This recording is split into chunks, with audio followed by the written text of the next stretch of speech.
Halo semuanya, jumpa lagi dengan Arya di Saka Industries, channel yang semoga segera terkenal.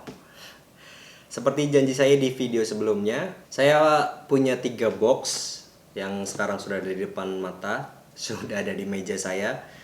3 box ini semuanya adalah pisau skiving yang merupakan pinjaman dari Om Rudi di Leathercraft Supply.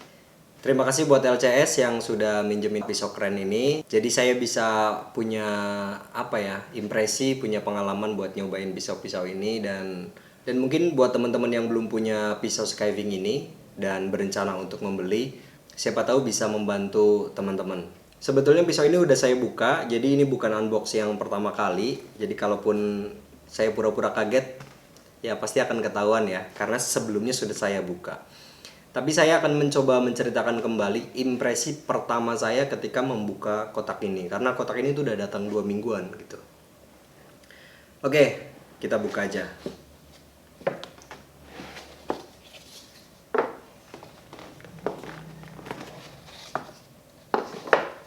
Oke.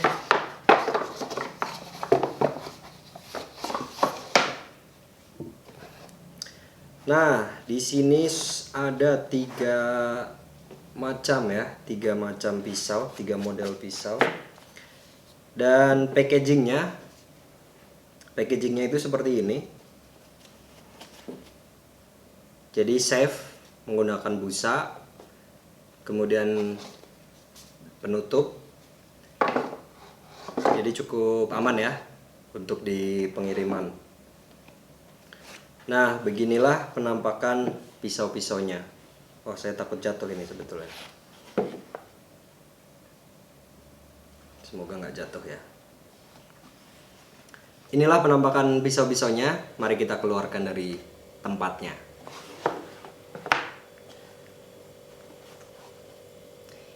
Ini yang kecil, yang ukuran small. Ini yang large. Ini juga yang large. Impresi saya ketika pertama datang dan pertama ngebuka kotak ini adalah kok kecil. Itu adalah kata-kata pertama yang terlintas dalam benak saya ketika membuka kotak ini gitu ya. Karena sebelumnya kan ada pisau ya, ada pisau yang kemarin juga saya coba. Itu kalau nggak salah mungkin lebarnya sekitar 3,5 cm atau 4 cm gitu. Jadi dibandingkan dengan yang ini, apalagi yang ukuran kecil ini kecil banget sih. Ini kecil banget. Jadi benar-benar langsung terkesan kecil dan mahal gitu. Karena harga segitu kok pisaunya kecil banget gitu.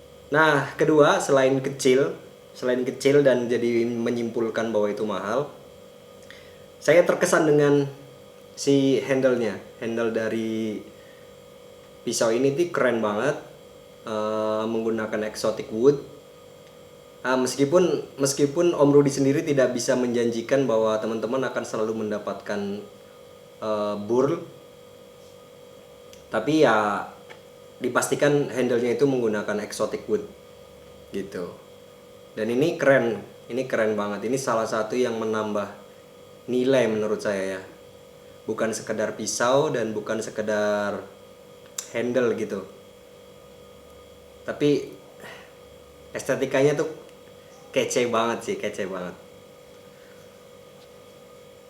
ya. Semoga teman-teman bisa lihat kekerenannya lah ya.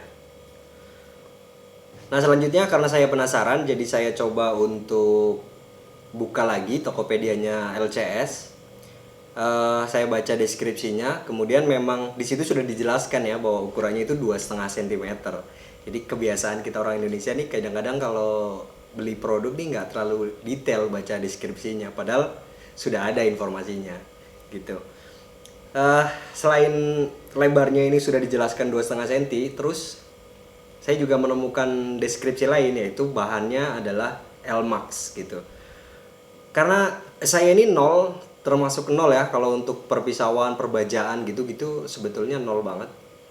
Ya taunya ya tajam atau enggak gitu aja. Tapi karena harganya lumayan ya, untuk yang kecil ini 600 dan untuk yang besar 800, Saya penasaran. Akhirnya saya coba googling, saya coba cari-cari produk dengan pisau dapur atau pisau-pisau lain yang menggunakan bahan Elmax. Dan di situ saya lebih kaget lagi karena ternyata pisau-pisau dengan bahan Elmax itu harganya 1,5, 2 juta, 2,5. Wow, gila. Jadi omongan mahal yang tadi tuh kayak langsung ketarik gitu. Langsung ketarik karena ngelihat harga-harga yang lain, pisau-pisau dengan bahan Elmax yang lain itu ternyata di atas 1 juta semua. eh buat mengurangi rasa penasaran gitu, jadi saya semakin semakin browsing lagi di bladehaki.com.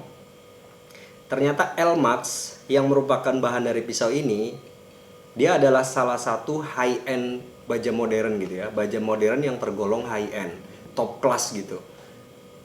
Jadi ya ternyata wajar juga ya harganya segitu. Tapi kesimpulannya nantilah ya, karena kita nggak akan ngomongin mahal atau enggak gitu.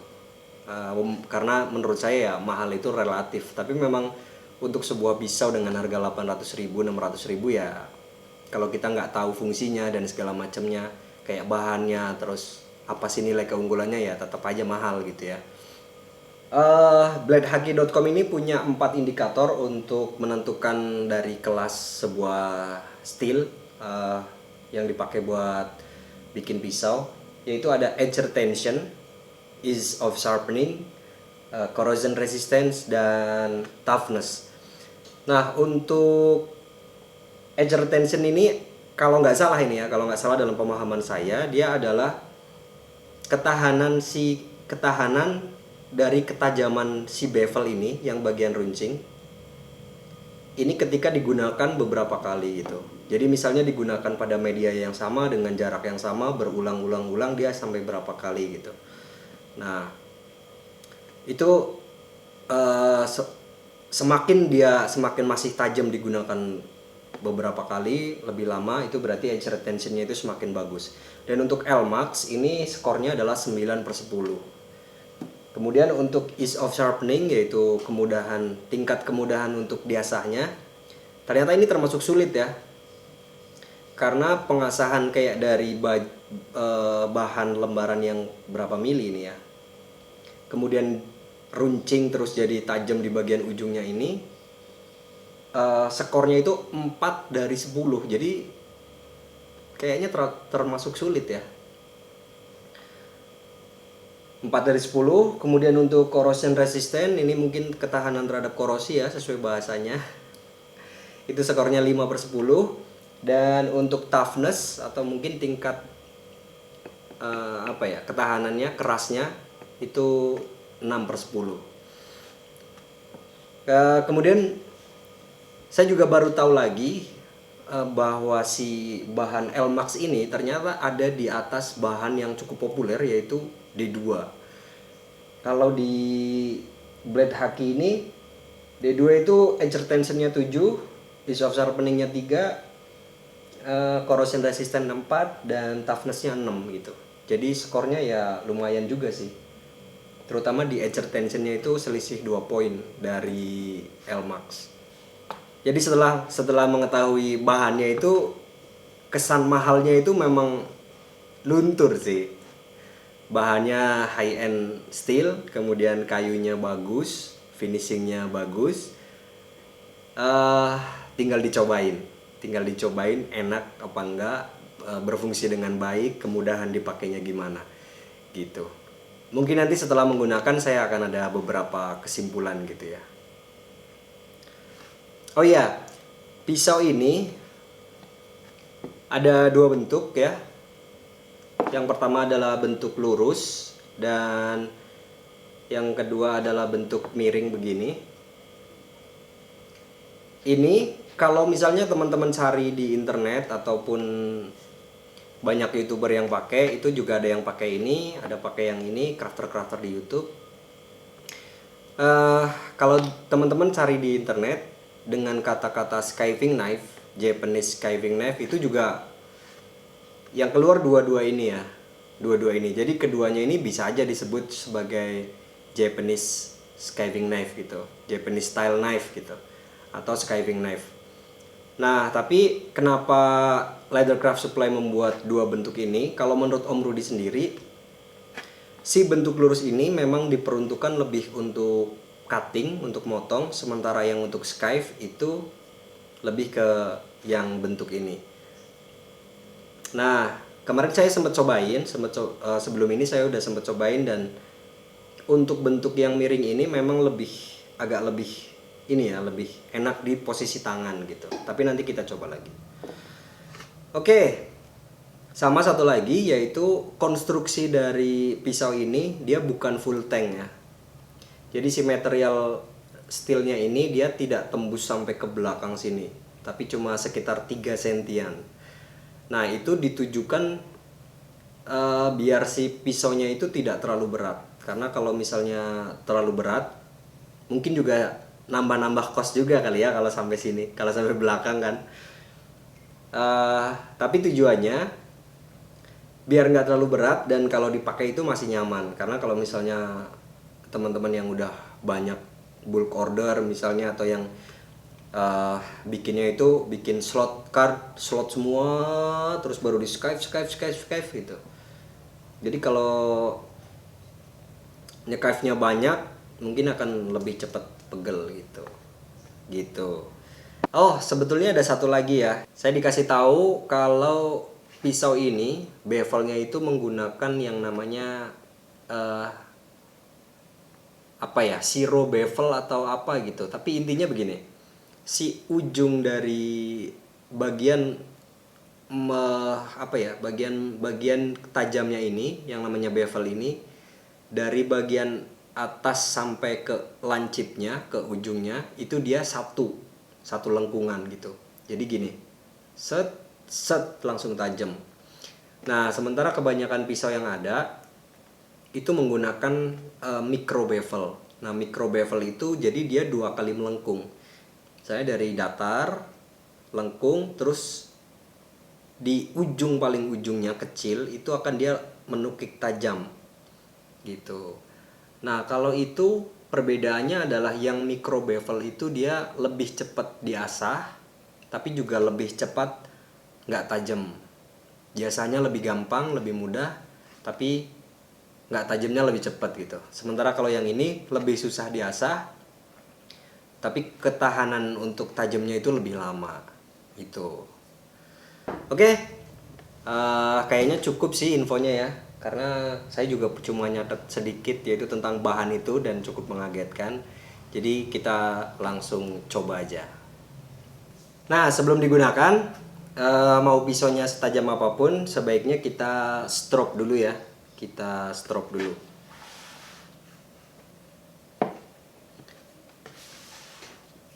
Cara stroke-nya yaitu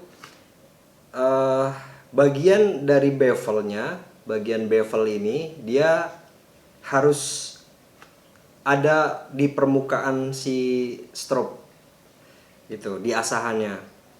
Jadi harus nempel semua. Ini tujuannya adalah untuk menjaga tingkat kemiringan bevelnya. Jadi tetap lurus si bevelnya itu.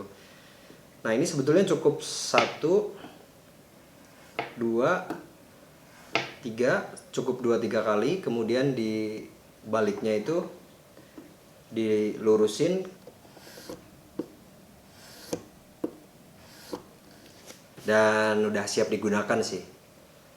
Yang pertama saya akan coba seperti biasa di kulit favorit saya, Buffalo pull up, dan menggunakan pisau yang standar ya, yang bentuk ini.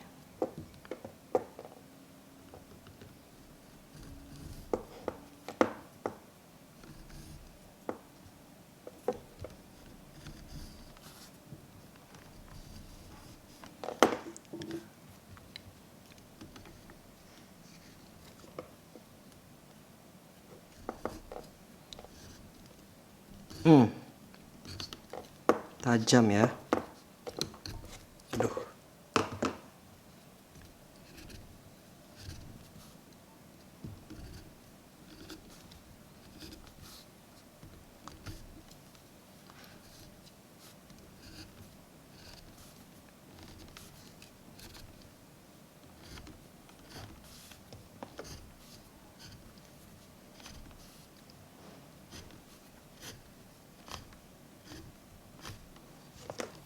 Nice.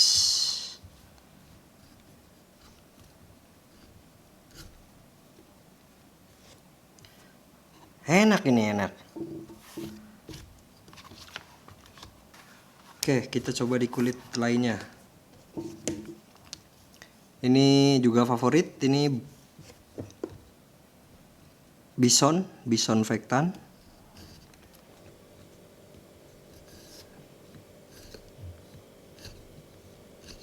Nah, nice. Nice sekali ya. Oke, coba di kulit lain. Ini yang soft, yang biasanya agak susah.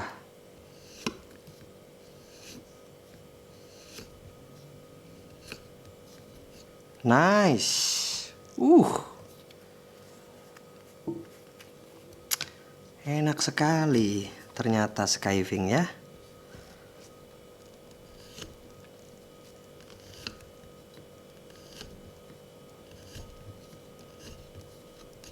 Nah, kita coba di ini Buffalo Vectan. Empuk banget ya.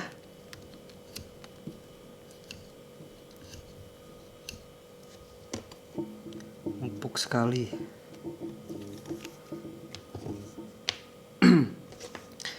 Nah, kita coba di kulit yang nggak terlalu favorit. Ini Crazy Horse yang cepat jamuran itu. Oh, kalau ini sih masalah dari teknik pemegangan saya kayaknya, karena nyangkut-nyangkut terus. Nice. Enak banget loh. Oke, kita coba dengan pisau yang satunya ya, yaitu yang bentuk ini, yang memang buat skiving. Oke.